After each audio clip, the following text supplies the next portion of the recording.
Thank you for tuning into Comic Issues movie review of Batman The Dark Knight Returns Part 1. I am Anthony Silva, along with Elizabeth Wallace.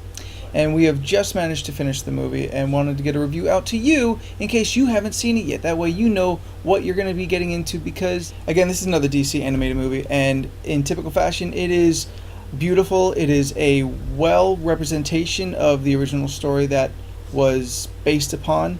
And this time, again, based on another Frank Miller. Just last year, they released Year One, and now the seminal Batman story that is essentially made him who he is today.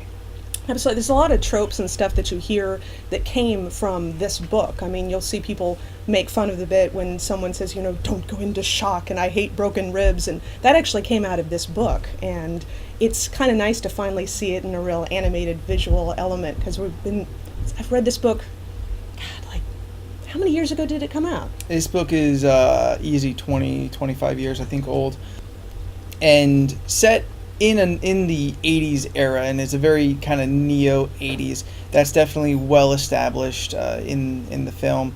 They don't have to tell you, but some of the designs.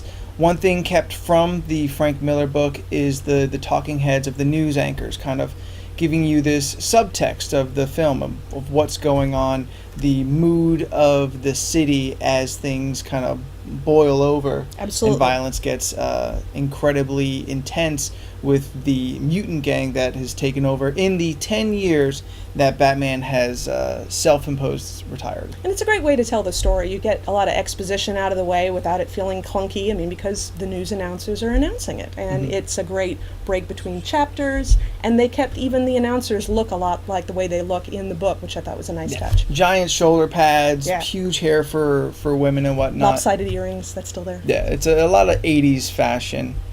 Now, when compared to the book directly, it is, I'd say, a solid 80% faithful representation of what's happened in the original book. I agree.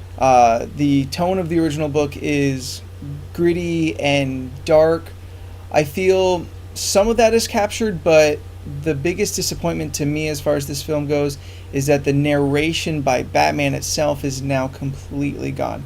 This takes away some of the moroseness that Batman has as he's dealing with his life before he decides to put the cape back on, and through the fights realizing he's easy 50s and possibly 60s. Possibly the age has always been a little up in the air, but it's something that I really miss. And I can understand why they got rid of it. I agree that it's a little disappointing that it's not there, but internal dialogue is so hard to pull off in cartoons and in movies. It ends up, you see it done so many times it comes out a little clunky, so getting rid of it I think was probably the safest bet for it, but you did lose a lot of cool lines that were in the book when they got rid of it. Yeah, and I feel you kind of lose story aspects. In the book, when you read it, Bruce Wayne, Batman, is very... He's morbid. In the beginning scene, when in the race car, he's essentially trying to inadvertently kill himself in some intense fashion. Like, as Batman, he could be gunned down at any time. And he's looking for something to kind of match that, a way to go out, because this retirement is slowly destroying him. Right. And it's almost amazing he's gone 10 years. Right, and he even talks about the commissioner and him meet up for drinks at one point, and the commissioner's noticing that he's definitely drinking a lot now, and before he was always drinking ginger ale, and Batman's like, this is how I stay retired. The voice casting is good. We have Peter Weller as Batman, which was very solid. We have Ariel Winters, who plays Carrie Kelly as the new Robin. Good choice there. Which were definitely good choices. David Selby as the commissioner kind of feels like the largest miscast as far as the design for the character, and Selby, who does a good performance, absolutely, but it always looks like late ADR. It just doesn't match Right. completely for me. Voice of Alfred I thought was good, but Alfred's one of my favorite characters in both in the book and in the movie. He's Yeah. wonderfully sarcastic, though. How old is he? Anyway? He's got to be a million. He's got to be. I mean, if Batman's in his 60s, A million yeah. going on too. Yeah. It's amazing that he's in the story, and he's in the story originally too. Yeah. So it's not quite like he's inputted just for people to recognize another face, because what we're left with is Batman, the Commissioner, and Alfred. Everybody else is new. Yep. Peter Weller does a good job. He's a excellent choice based off of tone, and you can hear the experience in his voice,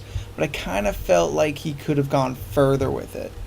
Speaking with him at the red carpet just earlier, he has a lot of personality that seems to have washed away in his performance. He doesn't have all of the intenseness that I kind of read when I was reading the original Frank Miller book. Yeah, in that first meeting that he has with Commissioner Gordon, with the meeting for drinks, it sounded a little flat at first, Yeah. but I think it improves as the movie went on, and possibly maybe that's it. Maybe it's just he was trying to project the fact that he has no meaning in his life anymore, so he has no enthusiasm. It gets better as it goes on. No, it definitely improves, and that's actually a good point. It could just be the actor's choice of, this is Bruce bored to death, and as everything ramps up, then he kind of gets back into it.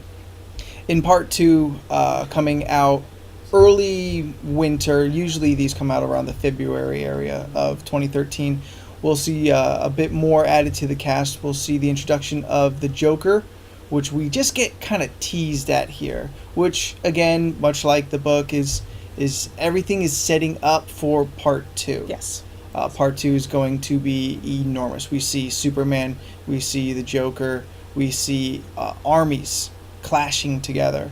And Michael Emerson as the Joker seems like another great pick. As Peter Weller is good for Batman, Michael Emerson is the insane and really just off-the-wall Joker, who also comes out of retirement.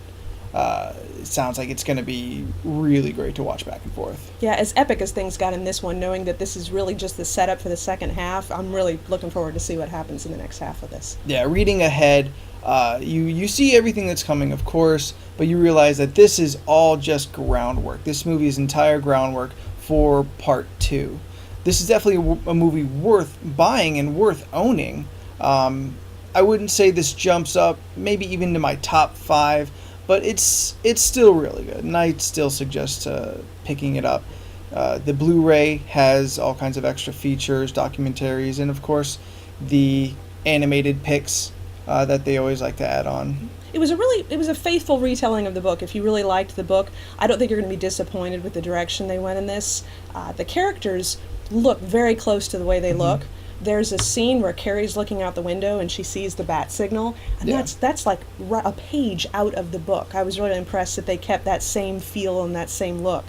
I liked it. I think the book has a much sketchier look to it, but it translated well Yeah. to the more cartoony style of Frank movie. Miller's artistic style is one that's very sketchy and rough.